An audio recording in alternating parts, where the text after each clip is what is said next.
Hello everyone, examination Buddha में आप सभी का स्वागत है। आज इस वीडियो में हम 66 बीपीएससी का जो फॉर्म है, एप्लीकेशन फॉर्म आज से फिलअप किया जा रहा है 28 सितंबर।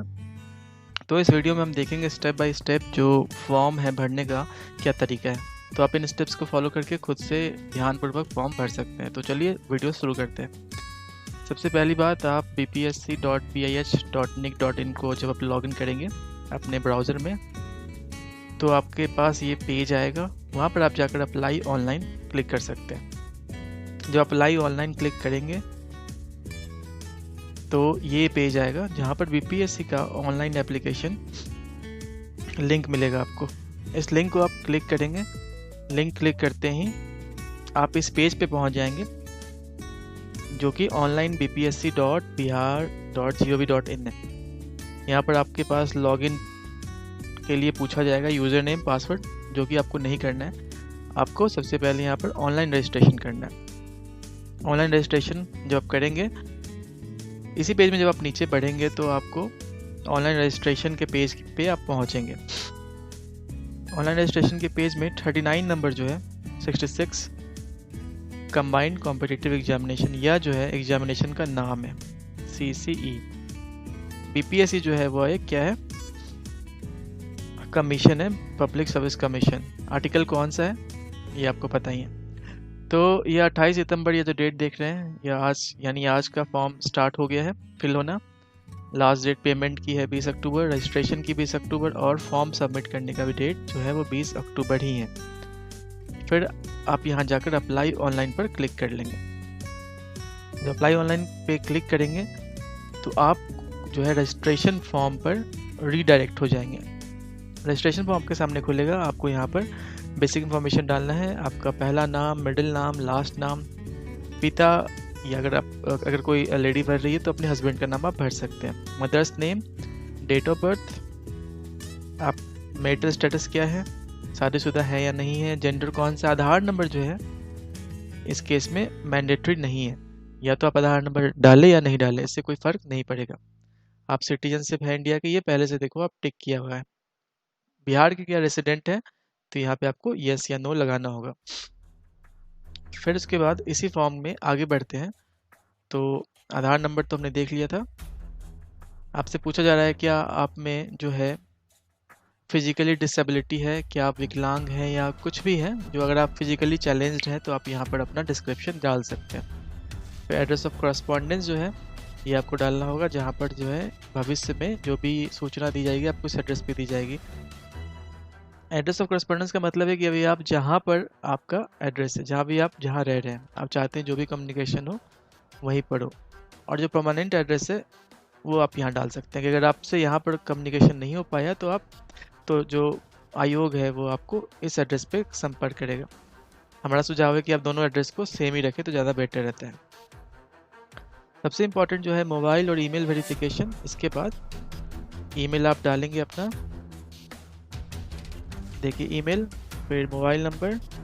जब ईमेल डालेंगे तो आपके पास ईमेल पे एक OTP कोड आएगा, उस OTP कोड को यहाँ पर डालेंगे आप, और मोबाइल नंबर पे जो OTP कोड आएगा वह यहाँ डालेंगे। इससे ईमेल और मोबाइल जो है आपका कंफर्म हो जाएगा कि यह आप ही का है। इसके बाद कैप्चा जो होता है, ये जो दे रखा है इस टाइप का कुछ आएगा, आप यहाँ डालकर एप्लीकेशन को सबमिट कर देंगे। ये जो रजिस्ट्रेशन का प्रोसेस है। रजिस्ट्रेशन सबमिट करने के बाद आपके पास ऐसा कुछ मैसेज आएगा स्क्रीन में, जहाँ पर आपको दिया हुआ है एग्ज़ाम नेम कौन सा है, रजिस्ट्रेशन नंबर कौन सा है, यूज़र नेम और पासवर्ड। यह जो दो चीज़ है बड़ा महत्वपूर्ण है। आपको सेम इन्फॉर्मेशन जो है आपके ईमेल पे भी मिल जाएगा। अब क्या करना है आपको, यह यूज़र नेम पासवर्ड मिल गया, इसको सेव कर लें। ईमेल पे इन्फॉर्मेशन मिल जाएगा तो आप वहाँ से उस इन्फॉर्मेशन को निकालें, और फिर से जो है इस पेज पर आप जब आएंगे तो आपको यहाँ पर जो हमने दिखाया था आपको पहले यूज़र नेम डालें, और पासवर्ड जो आपको आयोग से मिला है रजिस्ट्रेशन करने के बाद वह डालकर यहाँ कैप्चा डालकर इसको क्या करें, लॉगिन कर लें। इसके बाद क्या है, आप इसको लॉगिन करेंगे अपने दिए गए यूज़र नेम और पासवर्ड से, तो आप पहुँच जाएंगे इस पेज पर, जहाँ पर जो आपने डिटेल डाला था रजिस्ट्रेशन के टाइम पे वो सारे डिटेल आपको यहाँ दिखाई देंगे। फिर वहाँ पर आप इसके नीचे देखेंगे तो पेमेंट सेक्शन आपको ये जो दिखाई दे रहा है, यहाँ पर क्लिक फॉर पेमेंट कर लेंगे। इस पर क्लिक करते ही आपको पेमेंट करना होगा इस एप्लीकेशन फॉर्म का, इस फॉर्म का जो है। तो कुछ आपके पास फिर ये नेक्स्ट पेज ऐसा खुल जाएगा। यहाँ पर जनरल कैटेगरी के लिए जो पेमेंट है वो 600 रुपये है। मैंने जनरल चूज़ किया था, तो आप देखेंगे कि फॉर्म में जो है 600 दिखाई दे रहा है। बाकी कैटेगरीज के लिए जो है फ़ी कम रखा गया है। फिर आप यहाँ पर जाकर प्रोसीड बटन को जब दबाएंगे तो आप नेक्स्ट पहुँच जाएंगे इस पेज पर। यहाँ पर आपको ईजी पे जो है ये सर्विस प्रोवाइडर है और SBI के साथ भी इन्होंने टैग अप कर रखा है। तो आपको ऑप्शन मिल जाते हैं net banking, debit card, credit card और UPI। जो भी मेथड से आप पेमेंट करना चाहते हैं आप उसको सिलेक्ट कर लें और यहाँ पर कर सकते हैं payment. Mobile number, email ID और जो आपका नाम है ये ऑप्शनल है, आप इसको नहीं भी डालें तो भी काम चलेगा। जब आप net banking, debit card, credit card या UPI के माध्यम से पेमेंट कर लेंगे, फिर आपको इस पेज पर आना है। यहाँ पर यूज़र नेम, पासवर्ड डालेंगे और कैप्चा डालकर लॉगिन जब आप करेंगे तो आपके पास यह पेज खुलेगा। यहाँ पर आपकी डिटेल्स होंगे दिए हुए और जो नीचे है यहाँ पर आपको एप्लीकेशन फॉर्म आप दिखाई देना शुरू हो जाएगा और आप देखेंगे यहाँ लिखा हुआ है कि you have not filled up online application of for PT। तो एप्लीकेशन फॉर्म पे क्लिक करेंगे तो आपके पास यह जो है फॉर्म आ जाएगा। 24 मिनट 50 सेकंड का टाइम दिया जाता है। इसके अंदर आप फॉर्म भर ले, नहीं तो यह पेज जो है फिर से एक्सपायर हो जाएगा। ऊपर में देखेंगे तो आयोग का नाम, एग्जामिनेशन का नाम, प्रारंभिक परीक्षा, यह साफ लिखा हुआ है। इसके बाद जो आपने रजिस्ट्रेशन के टाइम फॉर्म भरा था, जो डिटेल दिया था, डेट ऑफ बर्थ का, माता पिता का नाम, वो सब आपको यहाँ पर प्री फिल्ड मिलेंगे, पहले से भरे हुए मिलेंगे। फिर उसके बाद यहाँ पर आप चूज़ कर लेंगे भारत के नागरिक हैं, ये सब आपको पहले से यहाँ पर इसमें टिक मिलता है पहले से। आधार संख्या आपने भरा है तो आपको यहाँ पर आधार संख्या भी दिखाई देगा। इसी फॉर्म में जब आप देखेंगे तो आपको mobile number, email ID, address, ये सारी चीज़ें आपको दिखाई देंगी। आपको यहाँ पर अपना एजुकेशनल क्वालिफिकेशन डालना है, प्रेजेंट एड्रेस, इसमें जो है 10th क्लास में सब्जेक्ट क्या था आपका, किस साल आपने 10वीं पास की है, इंस्टीट्यूट कौन सा था, बोर्ड कौन सा था, आपको मार्क्स कितने प्राप्त हुए, फुल मार्क्स कितने थे और परसेंटेज कितने मिले, ये सारे कॉलम आपको ग्रेजुएशन तक डालना है। अगर आप काम कर रहे हैं तो भी आप यहाँ पर अपनी जो है दे सकते हैं डिटेल्स को। यहाँ पर जो है आपको बॉडी पे कौन सा मार्क है यह आपको डालना होगा। जैसे अगर आपके चेहरे पे कोई कट का मार्क है या कोई तिल है या कुछ भी, जिससे कि पहचाना जा सके आपको उस चिन्ह के द्वारा, उस आइडेंटिफिकेशन मार्क के द्वारा, तो आप यहाँ डिटेल में डाल देंगे। इससे पहले वाले पेज में आपको जो है आपसे पूछा जाएगा कि मेंस में जो है आपने सब्जेक्ट क्या रखा है, वो आपको डालना है। मेंस का सब्जेक्ट आप डिसाइड कर ले, घबराने की ज़रूरत नहीं है, बिल्कुल समय लें। मेंस में कौन सा सब्जेक्ट आप डालेंगे उसके साथ आप जो है फॉर्म भरें।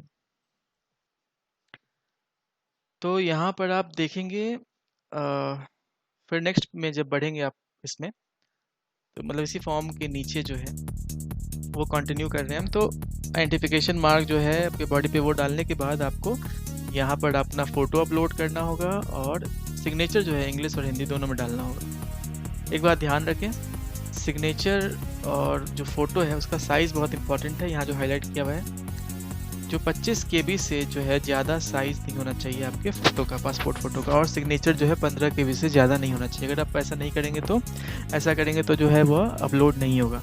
दूसरी चीज़, फ़ोटो जो है रिसेंट रखें, जितना कोशिश हो सकता है, 3-4 महीना काफ़ी है, ठीक है। रिसेंट फ़ोटो रखना है, बिल्कुल क्लियर रखना है, चश्मा आप नहीं बने, गॉगल्स नहीं बने, इस बातों का ध्यान रखें। और जो पासपोर्ट साइज़ है उसका साइज़ 25 KB से ज़्यादा नहीं होना चाहिए, उसका जो फ़ोटो साइज़ है, और सिग्नेचर के लिए 15 KB से ज़्यादा नहीं होना चाहिए। फॉर्मेट जो आपको रखना है JPEG फॉर्मेट से आप स्कैन करके फ़ोटो को अपने डाल दें। फ़ोटो बिल्कुल क्लियर रखें, बैकग्राउंड नॉर्मल रखें, ऐसा नहीं कि आप कहीं सेल्फी डाल रहे हैं और पीछे का बैकग्राउंड कुछ और है। बिल्कुल पीछे का बैकग्राउंड रखें blue background, standard official background कहलाता है, माना जाता है, तो उसमें आप अपना फ़ोटो जो है खिंचवा कर ही डालें। इसके बाद जो है आप ये कर देंगे तो आपको यहाँ पर नीचे सबमिट बटन का फॉर्म आएगा। जैसे आप सबमिट करेंगे तो आपका फॉर्म जो है सबमिट हो जाएगा। तो ये था पूरा डिटेल्ड बीपीएससी का फॉर्म भरने का प्रोसेस। हमने आपको स्टेप बाय स्टेप बताया, तो आप इन स्क्रीनशॉट्स को समझ के देखकर फॉर्म भर सकते हैं। ध्यान रखिए कि जो लास्ट डेट है फॉर्म भरने का वो है 20 अक्टूबर 2020।